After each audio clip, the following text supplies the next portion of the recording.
Hello, friends, and welcome back to Mobility Matters. I'm your host, Javier Betancourt, Executive Director of the Citizens Independent Transportation Trust, or CITT. We're the quasi-independent agency of Miami-Dade County charged with overseeing your half-penny sales tax for transportation. We are broadcasting live out of the 2026 CoMotion Miami conference here at Miami-Dade College in these beautiful mobile studios. And I'm super happy to welcome two guests to this episode. We have Jose Clavell, Vice President of Transportation, U.S. South, and Faisal Hameed, Vice President of Infrastructure, both with the firm EXP. Gentlemen, welcome to the program. Well, very happy to be here. I always wanted to win this program and finally happened. All right. Well, welcome. That makes me very happy. Thank you. Thank you for having us. No, of course. So, first of all, what is EXP for those who may not know? I will start. So EXP is Exponential Opportunities. It's a company of about 5,000 staff members. We're privately owned, which means that we have a lot of freedom to make great decisions for transportation. Nice. And we have over 30 different practices from energy all the way to transportation. We do buildings, entertainment, everything that you can think of. The beauty of the company is that we really understand Florida. The CEO and the president live in Florida and Jupiter. And obviously, I live here in Miami, in Brickell. And my friend Faisal lives in Washington, and I'm going to let Faisal add to what I said. I would just add, I know sometimes people have not heard about EXP, but we are, like as Jose said, around 5,000 people, around 90 plus offices around the world. But we're also ranked among what's called the Engineering News Record, one of the premier engineering magazines. They do the rankings of all the engineering companies in the country. So we are consistently ranked among the top 25. We are ranked 23 right now, number 12 in pure design. So that tells you exactly where we stand among the engineering, architecture, and planning community in the country. So we're happy to be here. Like Jose said, we do everything soups to nuts, from planning all the way to design and construction management for all kinds of infrastructure projects. From energy to transportation to oil and gas to sustainability.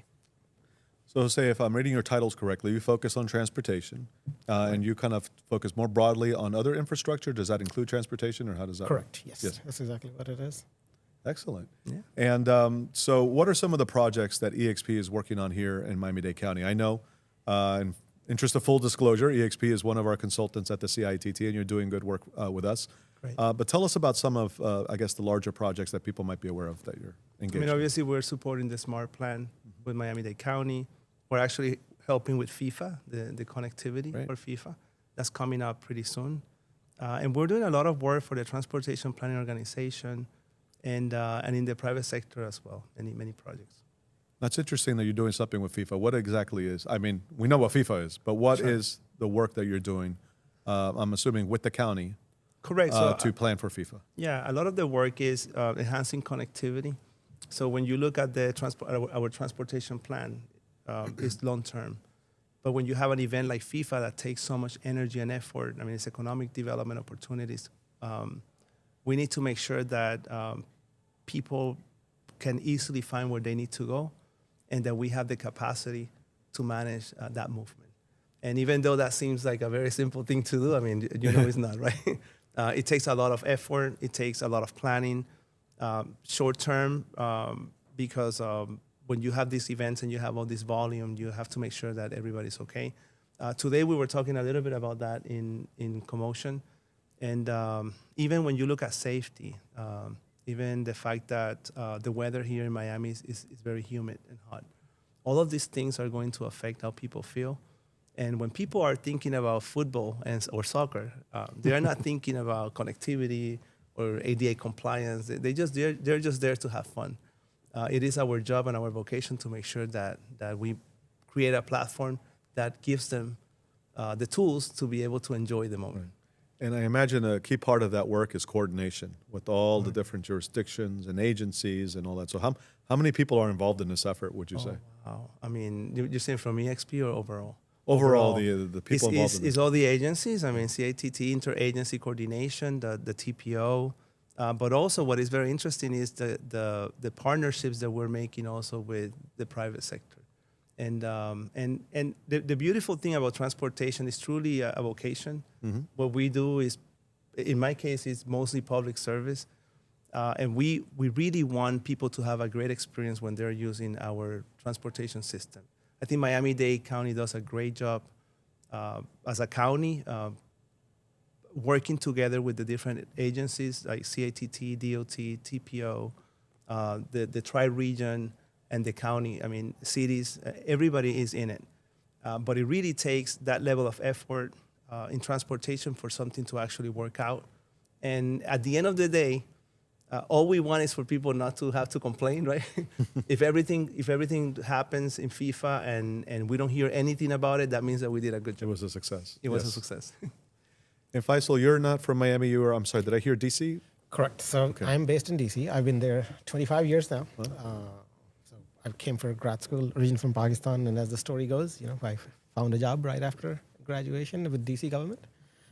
Worked for DC Department of Transportation for 12 years. So I spent bulk of my career there, and then I moved to private sector. So I've been with EXP for almost 8 years now. So yeah, I spend most of my time in infrastructure and transportation. Worked on a number of projects in DC and around the country now, actually around the world now. So Jose called me in for some help he needed for one of the premier projects here, which is the SMART program. And so I was able to come in, help with with my experience working with, of course, the city and the locality side, but also working with the state governments and with the federal government in particular, to secure funding for some of the projects. We were able to, working, of course, with the county, secure one of the largest CIG grants for the Northeast Corridor, around $370 some million from FTA. And the other projects are also moving along. So Jose and I have been supporting the county on that one particular project, but of course, it's part of the whole SMART plan, which is 6 corridors. Some are in different phases of the project development. Some are in planning. Northeast Corridor is by far the furthest ahead. I know the South Corridor is now constructed, the BRT system. So that's kind of what I do. My specialty, even though my background is engineering, but I have been supporting the program management side for a while and the funding financing side for a while. So I've been providing county strategic advice on a lot of those issues. So I lived in DC. I went to school in DC, and I lived there. So Very nice. all in all, for I would say 7 years. Oh gosh, this is going to date me. 95 to 2002. And what strikes me when I go back to DC now is how much progress has been made. It's always had a great transit system, right? And particularly, the metro. Metro system. And which is where I fell in love with transportation. I came back to Miami. I'm like, why don't we have something like DC? But so much progress on the street side, especially when it comes to bicycle pedestrian infrastructure. I was just amazed how many bike lanes and the amazing bike network that DC has now. Was that something that you were involved in when you were there? So, if not, go ahead and take credit for it. Yeah, of course, fine. It's all me. Everything is done. I was very fortunate, actually. The first project I had, when I started working for Department of Transportation, was something called Anacostia Waterfront Initiative, Yes. which was basically the redevelopment of over 180 acres of all this waterfront. Yeah, transformational project. Exactly, on Anacostia River. So a lot of people know about DC, but they always think about Potomac River being the main river. A lot of people forget about the second river we have, which is the Anacostia River. And for everyone's benefit, it's very close to the U.S. Capitol, actually. So a lot of people don't know that. In any case, so I worked on that project. So part of that was the revitalization of that area, bringing back the infrastructure. Because if you went there, the roads were not in the greatest condition. Lots of empty lots. Some of the not the best neighborhoods people wanted to go, and so we worked with. We were talking about partnership. That's what it was about. It was a lot of collaboration from the city government along with the federal government, and we were able to establish a lot of areas. We were able to identify key areas we need to redevelop, like the Navy Yard being one. That was the anchor for the next development that happened, which is the southeast waterfront, where the US DOT headquarters is now. And then a lot of other projects followed, like the ballpark. We didn't have the ballpark, the Nationals Park in that area, so that was redeveloped in that area. And then we were supporting a lot of the transportation infrastructure. Some of the biggest projects In that time, I was very fortunate to work on those, the South Capitol Street Bridge, the I-295, 11th Street Bridges. And a lot of those, the best thing I love about DC, I mean, we have a great transit system, of course, is also the layout of the streets and the history that we have. And Thank you, Pierre L'Enfant. exactly. And that's what I actually, so I also used to teach a course to our professionals, to our engineers about, because I'm an engineer too. When I started, none of this architecture, if I can say crap, made any sense to me. You're like, what the hell are these people talking about? It's simple design. Like, what do I have to do about all these things? But slowly start to appreciate, what it meant. The view sheds, the human scale development, the size of the blocks, they're walkable or not, right? Having safe, walkable and accessible sidewalks. And I tell a lot of people, and also the view sheds. A lot of people don't understand how important it is until you go to DC and see how clean your view sheds are. And you can see all the monuments by standing on one side of the street. And you can see all the way to the other side, the other end of the street. And sometimes I give the example to people, especially our engineers, who are like, why do you have to do all these things? Why do you have to preserve this or that? And I would show them a photo of President Lincoln's inauguration and when he passed away, his wreath going down Pennsylvania Avenue. And then I would show them a photo of the most recent inauguration. And I'm like, you can stand on this corner and be proud. This is the same view your forefathers watched. Yep. And that's what we have done. We have preserved that view for you. You can come here and witness that history and still feel that history. So that's one of the things I really love about DC is like there's so much history, but it's a great combination of history, transportation, and innovation that comes together to make it happen. That's what happens when you have Freemasons design your city. There you go too. Yeah, there's a lot of that too, so of course. So we touched on the great bicycle network in DC. I don't know that we can say the same here in Miami, and I think most people would agree with that. We're making some improvements. The underline is fantastic. Hopefully the Ludlam Trail will follow up shortly. But I know that one of the things that EXP is well known for is promoting bicycle pedestrian mobility. Jesus Fuentes on your team.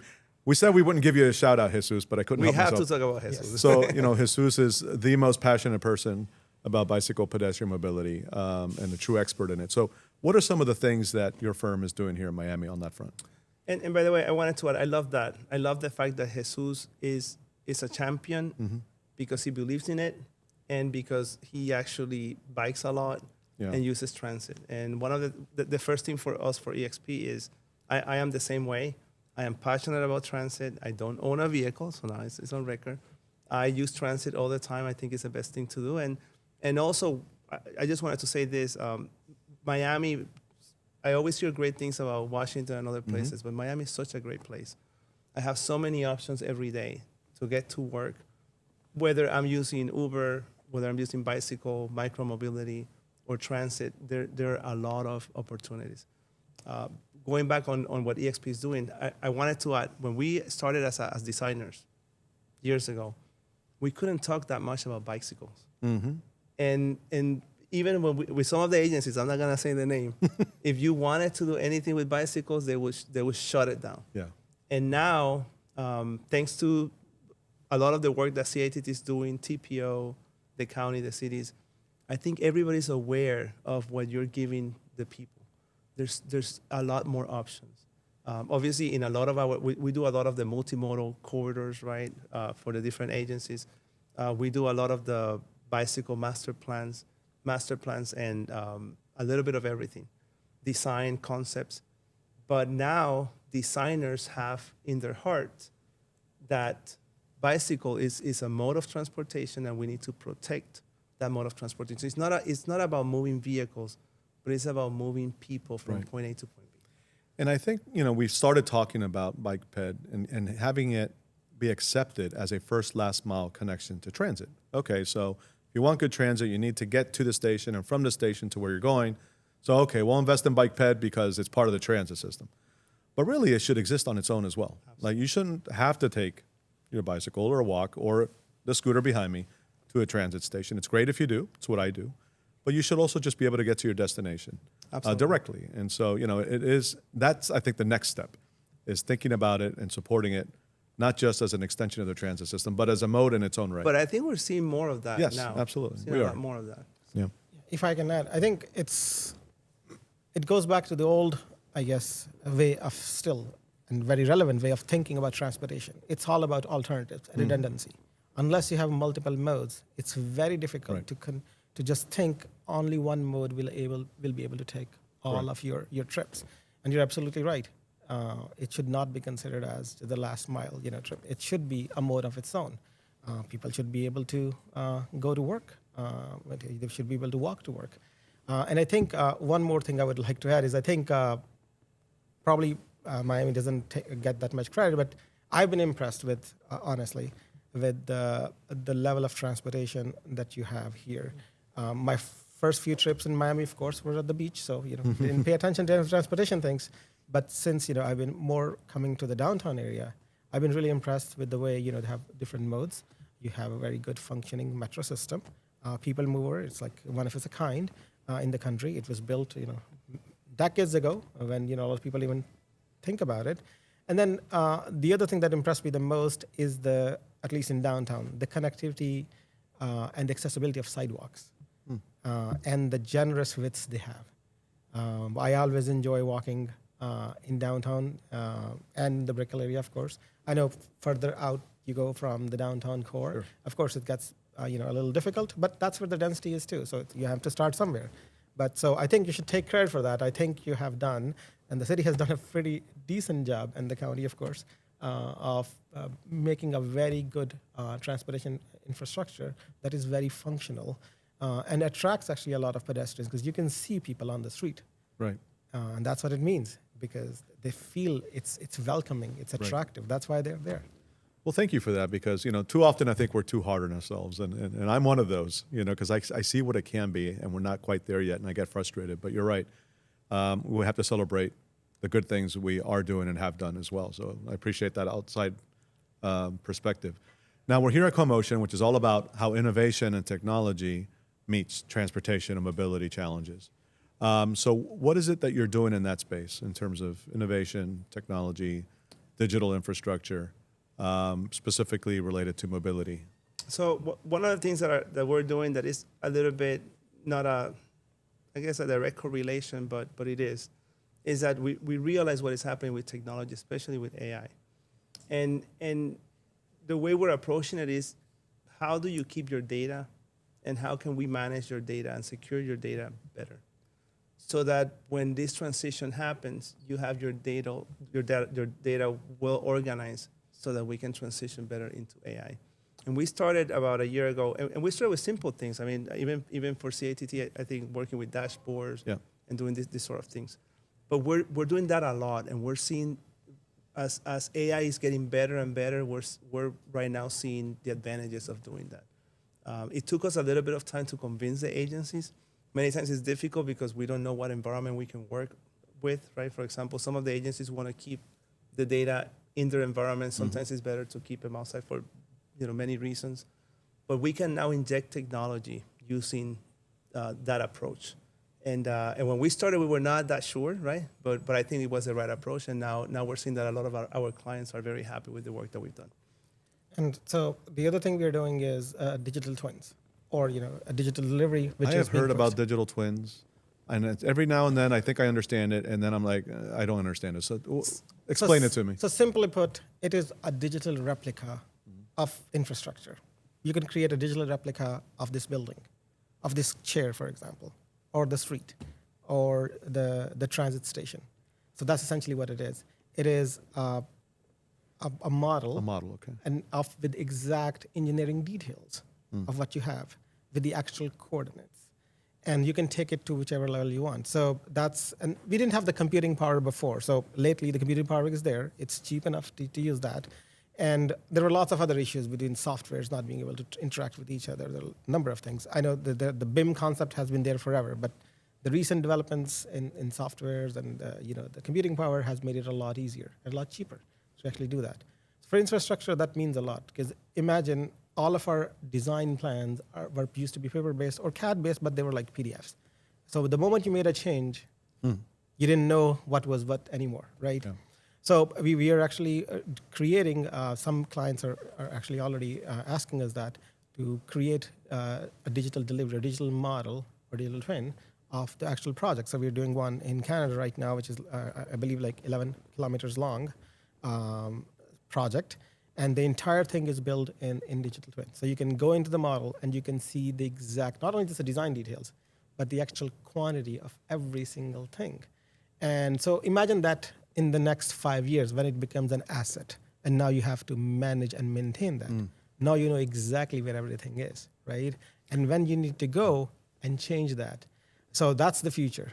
And then also the other future is actually real-time asset management. So basically you have all the sensors in the world, you have all the cameras in the world. Internet of Things. Exactly. Yes. So imagine connecting all those with your digital model.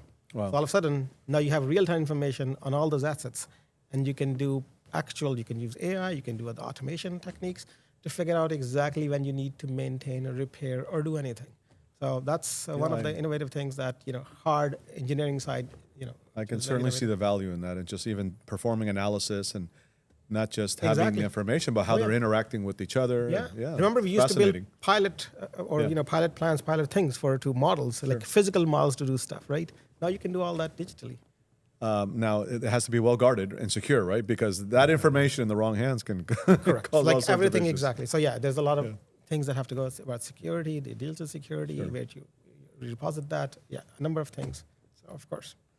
Well, gentlemen, believe it or not, that's all the time we have here on Mobility Matters. I know it goes by fast, so I apologize. This was great. Thank you, and I'm happy to have you since you're local back anytime. You know where we are. Awesome, awesome. I will be here as many times as you need me. Excellent. Well, thank you for being on the program. Thank you for everything you do. Much appreciated. Thank you for having us. And folks, thank you for tuning in. We invite you to learn more about us on our website, miamidade.gov/CITT, and to tune into this program. We're doing this on a regular basis, not just for the conference, but out of our regular studios in South Miami. And we have some great guests lined up for the near future. So tune in. In the meantime, keep moving, Miami.